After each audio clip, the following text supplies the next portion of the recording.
وقوف عرفہ کے بعد حجاج کا مزدلفہ میں قیام، میدان عرفات میں حج کا رکن اعظم ادا کر کے حجاج مزدلفہ پہنچے۔ حجاج اکرام نے رمی کے لیے کنکریاں اکٹھی کیں، رات کھلے آسمان تلے گزاری۔ صبح نماز فجر کی ادائیگی کے بعد حجاج جمرات روانہ ہوں گے۔ شیطان کو کنکریاں مارنے کے بعد حجاج قربانی کریں گے اور احرام کھول دیں گے۔ مسجد الحرام میں بھی روح پرور مناظر، خانہ کعبہ کا طواف جاری۔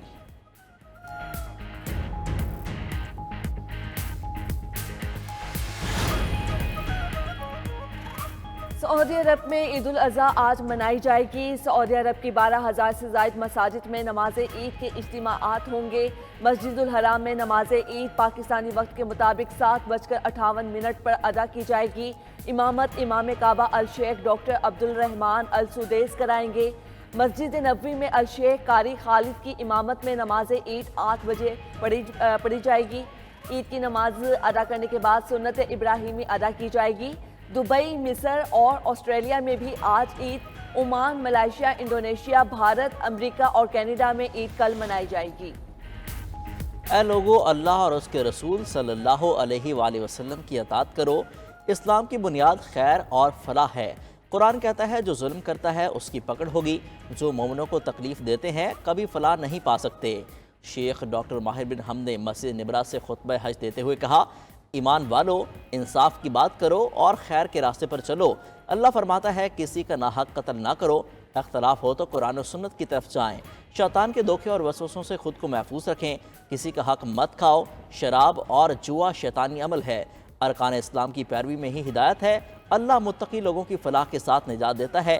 امام نے فلسطین کے لیے دعا کرتے ہوئے کہا، دشمن ارض فلسطین میں خون ریزی اور فساد برپا کرنا چاہتا ہے، فلسطینی بھائیوں کے لیے دعا کریں، وہ تکلیف میں ہیں۔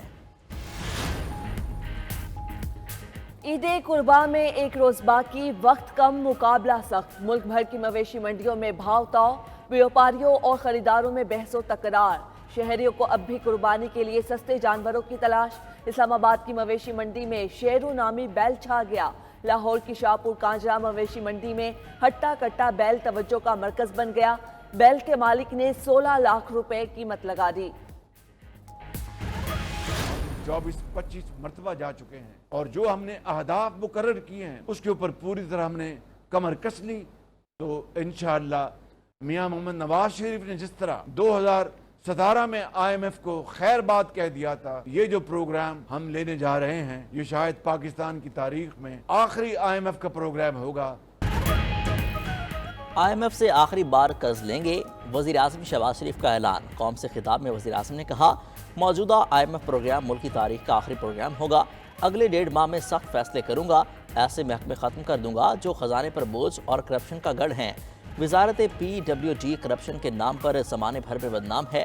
سرکاری اداروں اور وزارتوں کو آفس پر منتقل کر رہے ہیں۔ ملک میں امیر اور غریب کا فرق کم کرنا ہوگا۔ چین سے 3 لاکھ نوجوانوں کو IT کی تربیت دلوائیں گے۔ IT برآمدات کے نئے ریکارڈ قائم کریں گے۔ سپہ سالار جنرل آصف منیر خود بھی کئی ممالک گئے اور اربوں ڈالر کی سرمایہ کاری لے کر آئے۔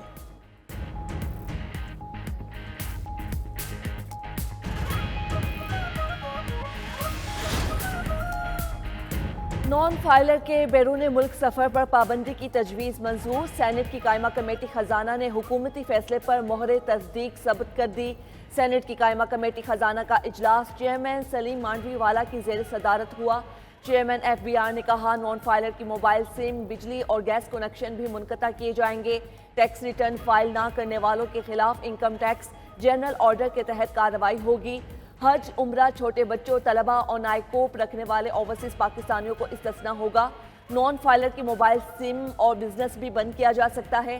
صرف گاڑی، پلاٹ یا گھر خریدنے کے لیے وقتی فائلر بننے والوں کو بھی اضافی ٹیکس دینا ہوگا۔